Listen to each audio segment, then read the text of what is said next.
I saw an interview where it said you and John are aligned, and you guys have decided together to allow for the UFC to tell you what you're doing. Is that true? Nah, man, John's retired. What are you talking about, guys? Tom Aspinall declares Jon Jones's time is over and demands the UFC strip him of the heavyweight title immediately. World champions at heavyweight. In the UFC we have one, but in my division we have two, which is weird. I don't like it. Jon Jones doesn't want to take the risk at the moment, so I actually have a meeting tonight about it. So we're going to find out what happens tonight, believe it or not. What do you think you can do to make that fight happen? Me personally, I can't do anything. I think it's just down to money, I think, from his side. So I will fight whenever, wherever he wants. But it's down to money, I think. And you say he's afraid to take the risk. What do you mean by that? I just think that at this stage in his career, he's had an amazing career. I just think that he's like 37, 38 years old. But not only that, he's got a million miles on the clock. So he's got a lot of damage on the body. He's took a lot of shots to the head. And that's not me saying anything negative about it, that's the reality of it. And I'm sure Jon Jones is aware of that. When you put him in with, I'm not trying to blow my own trumpet, but I'm literally the most dangerous guy in the UFC if you look at the stats. In a training session alongside lightweight star Paddy Pimblett, Aspinall finally expressed his frustrations with the long, drawn-out Jon Jones saga, and it sounds like he's more than ready to move on. For over a year, Aspinall has been left in limbo, waiting for a shot at the official heavyweight title held by Jones. But after months of silence, back-and-forth negotiations, and growing uncertainty, it seems the UFC is starting to accept the idea that this super fight might never happen. Aspinall didn't hold back during his conversation with Pimblett, suggesting that Jones had run out of time and that everyone was ready to push forward with or without him. Gotta ask you. You know what I'm gonna ask you first? Jon Jones. Oh yeah. That old one. Living his best life, mate, isn't he, in Thailand? So everybody reaches a sell-by date, don't they? Everybody's got a time limit. He's reached it, and we move on. I reckon anyone else in that position would have been stripped. I was talking to Adam Cattle about it the other week. Yeah, like, seen it. He should be stripped now. The heavyweight champion from England made it clear that what he wants most is simply to fight. He downplayed the significance of money, fame, and rankings, saying that at the heart of it all, he just enjoys competition. For him, the past 6 months have been particularly tough, filled with confusion and waiting, without knowing if he was going to get the chance to defend or unify the title he worked so hard to earn. Now, with more clarity from the UFC, he's relieved that the situation is beginning to resolve and he can get back to doing what he loves. It obviously was a bit annoying at the time, but it's all in the past now. We're moving forward. Everything's good. We can get fighting again, and I just want to get fighting, mate. Do you know what I mean? Sick of getting asked about that, you know. It's not the best. You know what? It's better now because I do know what's going on a little bit. During their joint training session, Pimblett voiced what many fans have been thinking. He praised Aspinall as the best active heavyweight in the world and criticized Jones for stalling the division. Pimblett went as far as to say that Jones had reached his expiration date, adding that if any other fighter acted this way, they would have been stripped of their title by now. His tone wasn't just one of frustration, but disappointment, especially considering the effect this delay has had on the rest of the division and the sport as a whole. And I am going to fight soon, so that's nice, but for like the last kind of 6 months, I've just not known what's going on. Do you know what the worst bit is? Like, you know this yourself, it's like money, fame, titles, rankings, all that aside, I just love fighting. Yeah, exactly. I just like fighting people. That's what I got into it for. I didn't get into it for anything else. All the other stuff is just like nice to have on top. I want to be the best fighter I can be. I love it. I'm in the gym every day. I just want to fight. That's been taken away from me for like nearly a year now, and that's got nothing to do with me, which is, it's a bit frustrating to be honest, but we are nearly over it now, which is good. The fact he's not stepping up and fighting yet, he's let the whole MMA fan base down. I couldn't have somebody else saying that they're going to beat me and not at least fight.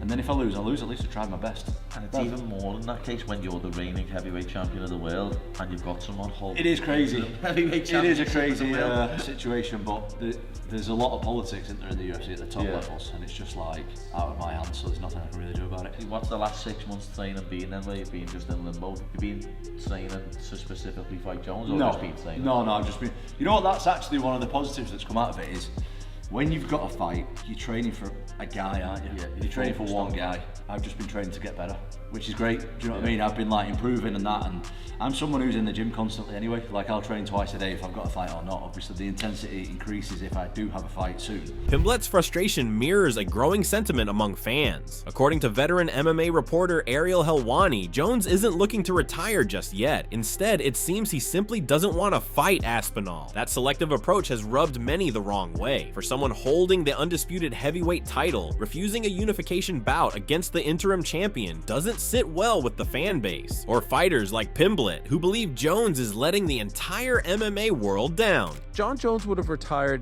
in New York in November, right? Madison Square Garden, after beating Stipe. None of this would be a thing. He'll explain it, he'll spin it in some way, shape, or form, and he is right. As I've said, this doesn't affect what he did in 2011, 2013, 2014. It can't, it shouldn't. But when the story is finally written, this will be the last chapter of his fight career. The last chapter of his fight career is he moved up to heavyweight. He fought Ciryl Gane. He waited a very long time to fight a much older Stipe Miocic. And then when there was a true, legitimate #1 guy, interim champion, not just another guy, a guy that the whole world wanted to see fight him, he said, "Peace, I'm out of here."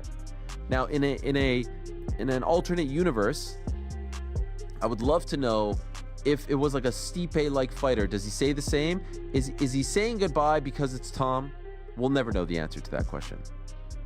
We'll never know. UFC president Dana White has been trying to make the Jones versus Aspinall fight happen since late 2024. The major roadblock? Jones demanded what he called "few money" to accept the bout. Surprisingly, the UFC agreed to his terms, but even after the financial hurdle was cleared, the fight still hasn't materialized. Jones has toyed with retirement and remained non-committal about stepping into the octagon with Aspinall. According to White, that decision is now entirely up to the fighter. He admitted that while the UFC can offer incentives and encouragement, they can't force Jones to compete if he doesn't want to. It's a conversation we've had many times now, the Tom Aspinall-Jon Jones fight. It's a bit different now, right? Because John's been tweeting a lot about the fact that he's told you his plans, he's ready to vacate the belt, and all the rest of it. He said he's ready to vacate the belt? He said he doesn't care if you strip him, he would vacate it. Crazy. Yeah, I've been busy. I haven't been keeping up with the gossip. He comes back, he's either back today or came back yesterday or whenever he's in Thailand. So he's home. We'll be home tonight, Tuesday. We'll figure this out. But if he doesn't fight Tom Aspinall and he does walk away, do you think he's ducked him? Tom Aspinall's the guy. He's the guy. Listen, if the guy wants to retire and doesn't want to fight, nothing you do. I didn't want Habib to retire. I thought DC should have stayed in it longer. So it's none of my business. I'll do what I can to make the fight if we can. If he's talking that crazy shit. I didn't realize that. Interestingly, White revealed that Jones had previously agreed to the fight, verbally accepting the terms to face Aspinall. For a while, it seemed the matchup was on track. White even assured fans publicly that it would happen, but despite the UFC's efforts, and even agreeing to Jones's extravagant financial requests, the legendary fighter has yet to sign on the dotted line. This reluctance has drawn criticism from all sides. Even a massive fan petition calling for Jones to be stripped of his title gained over 190,000 signatures. However, White wasn't moved by it. When asked about the petition after UFC 316, he dismissed it as silly, pointing out that the UFC has hundreds of millions of fans, and only a small fraction had supported the cause. To him, that wasn't enough to take action. Do you see the petition online from the fans? Yeah. What did you just make of that? Every human on earth was DMing it to me, and yeah, I saw it. I mean, I know you say you always listen to the fans and give the fans what they want. I'm just curious what you make of that. How many fans are there worldwide now? Like, what's the number? It's like 400 million or something like that. Yeah, 130,000 people want to see him stripped. Sure. Yeah. Not enough. No, I'm not saying that.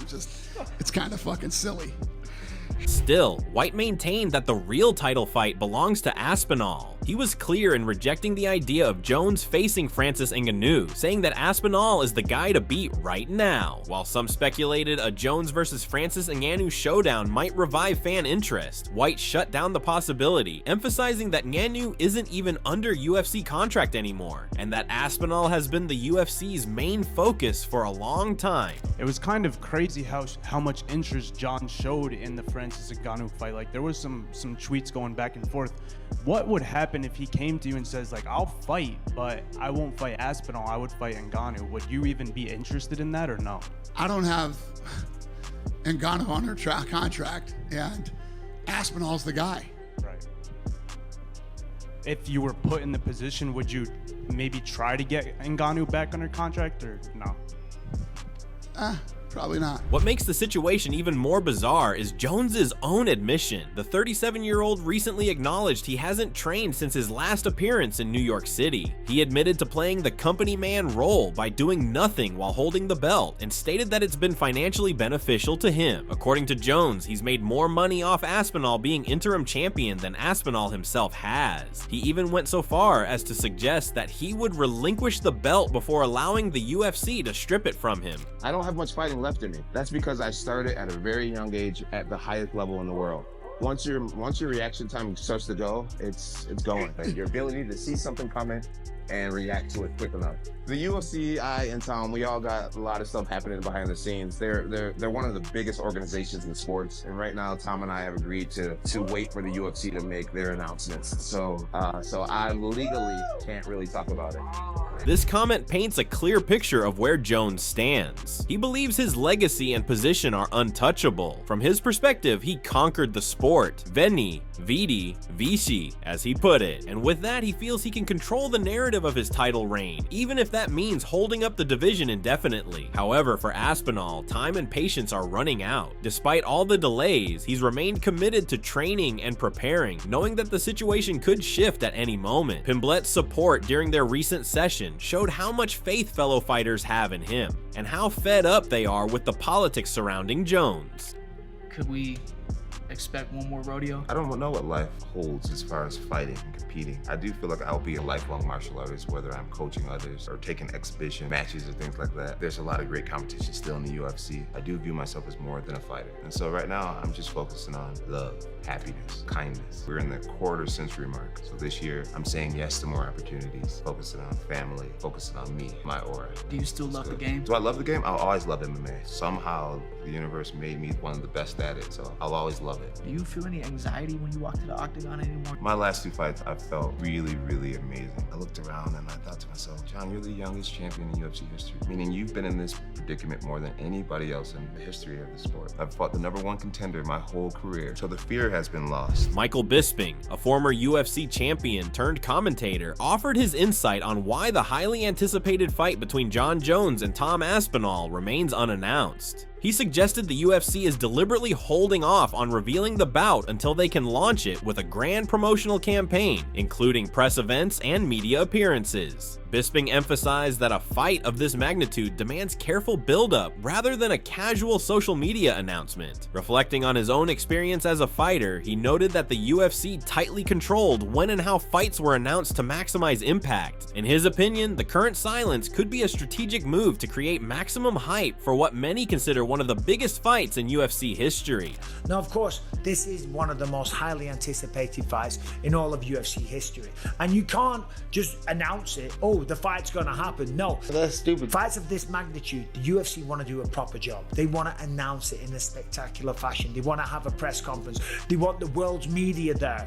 They don't want someone on YouTube or whatever or on the phone just going, yeah, the fight's happening, right? Even when I was fighting my fights, I wasn't allowed to announce them. They wanted to announce them, as I say, in the proper way to make sure that all the world's media is there and it gets all the coverage that it deserves. This is the kind of fight that, of course, deserves that kind of attention. This is a fight the world are crying out for, and this is a fight that it seems like we are going to see. I told you guys already, we'll get Aspinall versus Jones done. The heavyweight fight will happen. Just relax. I'll announce that. Turning to the tactical aspect, Arman Sarukian highlighted Jon Jones's reach and ability to control distance as major factors in the matchup. He predicted Jones would avoid reckless exchanges, instead opting for a patient approach to pick his shots carefully. This strategy would force Aspinall into making mistakes as he presses forward, neutralizing the challenger's aggression by controlling the range and pace of the fight. Who do you see as the #1 pound-for-pound guy in the UFC right now? Is it Makhachev? Is it somebody else? Of course, it's a Jon Jones. It's Jon Jones? Yeah, for sure. Yeah. We got to get him fighting Tom Aspinall maybe this summer. Yeah, that's the fight everybody wants to see, even me. And because young guy versus like GOAT and real like heavyweight. So I feel like it's gonna be hard for Jon Jones. Curtis Blades weighed in, slightly favoring Aspinall, estimating the interim champ's chances at about 55%. However, Blades acknowledged the enormous challenge Aspinall faces against a fighter of Jones's experience and skill. He praised Aspinall's talent, but made clear that beating a veteran like Jones requires near-perfect execution, given Jones's composure and versatile skill set. Do you think Aspinall beats him? Yeah, I would pick him. Like, I would go 55% him. Obviously, it's not gonna be a landslide. Like, we're going against John Jones. He's a legend. He's got all the weapons. Frank Mir, a former heavyweight champion, also assessed the stylistic battle between the two fighters. While recognizing Aspinall's knockout power and sharp striking ability, Mir believed Jones's grappling and positional control would ultimately decide the contest. He pointed out that Jones, at this stage of his career, has little to prove, and that choosing to avoid the fight wouldn't harm his legacy. Mir argued that the risk involved for Jones is significant, making any hesitation understandable. I think Tom might have the best chance of anybody to beat John right now. But that being said, I still think John wins the fight just because of his wrestling. I think he puts, Tom on his back and is able to nullify his jiu-jitsu from being top position with his elbows and control. What does John win to take that fight? He goes out there and beats Tom. Is it really going to make or break his career? I don't think anybody gives a shit. Rashad Evans, who has fought Jones before, offered a more thoughtful perspective. He acknowledged Jones's remarkable accomplishments, but noted the mental toll of defending such a legacy. Evans expressed understanding of Jones's cautious stance, suggesting it isn't necessarily fear, but rather a calculated decision weighing the risks to his hard-earned reputation. Meanwhile, he recognized Aspinall's momentum and the excitement building around the matchup. All right, last thing. John Jones, Tom Aspinall, who you got? I got John Jones. I think Tom Aspinall is a man, but I feel like, John Jones is just another level. He can do it in so many different ways with his striking, with his grappling, and I feel like, being in a situation, coming in a fight where he's kind of being pushed into this point, I feel. Tom's a big boy. Yeah, but I feel like with John's a big boy too, and John knows how to fight like a big boy. Right. One thing I feel like what Tom does really well is he moves so well, and I feel like that may give John a little bit of trouble, but I feel like John is smart enough to figure it out. Martin Tybura suggested that the delay in finalizing the fight is less about indecision and more a strategic move to build anticipation. He argued that the prolonged suspense benefits both fighters and the UFC by increasing public interest and strengthening their negotiating positions. According to Tybura, the wait is designed to heighten the commercial value of the fight before any official announcement is made. It's crazy to think what this guy is capable of and how quick that was, and where is the roof? That's the only question. Who can stop him right now? I cannot tell. I know John Jones in his prime time maybe, but now he's might be a little bit older than the skills might be not there. So I don't know. It's crazy where he's going to. Israel Adesanya focused on the ground game, emphasizing that if Jones can secure takedowns early and control the fight's tempo, it would greatly favor the former light heavyweight champ. Adesanya explained that by slowing the pace and draining Aspinall's energy, Jones would prevent the fight from turning into the fast-paced striking battle that suits Aspinall's style. Yeah, Aspinall, John Jones. If that does happen. I don't know, man, but Aspinall, the way he dispatched all of us. The Russian guy, oh my God. But he's the same height as me, if not an inch taller, but thick. Yeah. The speed. Yeah. That's the thing that I'm like, okay, that's the danger. But again, grappling, he's a black belt. Leg belt. Who give him? John is. That's different. They gotta fight, but if they don't ever fight, we'll never know. Georges St-Pierre took a longer-term view, acknowledging Jones as one of the sport's greatest fighters, but warning about the inevitable decline caused by age and wear. He highlighted Aspinall's youth and explosive athleticism as serious threats, especially if Jones isn't at his peak physically. Still, GSP believed that with sufficient motivation, including financial incentives, Jones could still perform at a high level and potentially end his career on a high note. If I have to choose someone in his prime that I put in the Coliseum hand to hand, I think it would be John Jones. It's hard to deny that. However, nobody beats time, and Tom Aspinall is on a hell of a run now. So it's to see how they get a match. It's hard to say. It's hard to say. As a fan, I want to see this fight. I would like to see this fight, but I think Tom is very hungry, and it's up to John to see if he still wants to do this and if the UFC can compensate him good, because I think he deserves it. So it's going to be a hell of a fight. Cain Velasquez, another former heavyweight champion, praised Aspinall's rise but expressed skepticism about his chances against a strategic mind like Jones. Velasquez pointed out that although Aspinall has notable power and mobility, his attacking style tends to become predictable. This predictability, Velasquez argued, would play into Jones's strengths, his analytical approach and ability to methodically break down opponents. Rather than relying on sheer force, Jones would focus on disrupting Aspinall's rhythm, exploiting weaknesses, and controlling the fight through superior tactics and mental preparation. What do you think of Tom? Great, obviously, champion of the world. Amazing, he's beaten some tough guys to get there. You think he beats John Jones? No, I don't think he does. Why not? So me just watching him, I kind of see his pattern a little bit and his striking, the way he comes in and strikes. And I think John sees it too. John's studies, man. He does his homework. He's a master at this. He's gonna know what to do. So I don't think he beats John. No. The simple fact is the way Tom he does have a pattern that's somewhat easier to find when he comes in and strikes. And I think you know what we're talking about. A lot of things come with that. It's disguising your pattern. It's throwing fakes here and there before.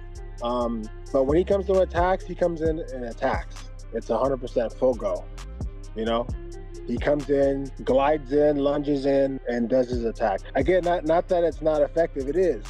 He's done great things with it. The type of guy that John Jones is, I think he studies them and he beats them because of that. For the UFC, the reality is setting in. Even if Jones once agreed to the fight, his current disinterest means it may never happen. White has acknowledged that while he wants the fight to happen, he can't make Jones walk into the octagon. So now, all eyes are on what the UFC does next. Will they wait indefinitely or finally move forward and make Aspinall the undisputed champion? For now, Aspinall is staying positive. He believes a resolution is coming soon, one that will allow him to finally get back to doing what he loves. Whether or not that includes John Jones is becoming less important to him and to the fans who are eager to see the heavyweight division move forward. As the dust settles, one thing is certain: Tom Aspinall is done waiting. He's ready to fight with or without John Jones.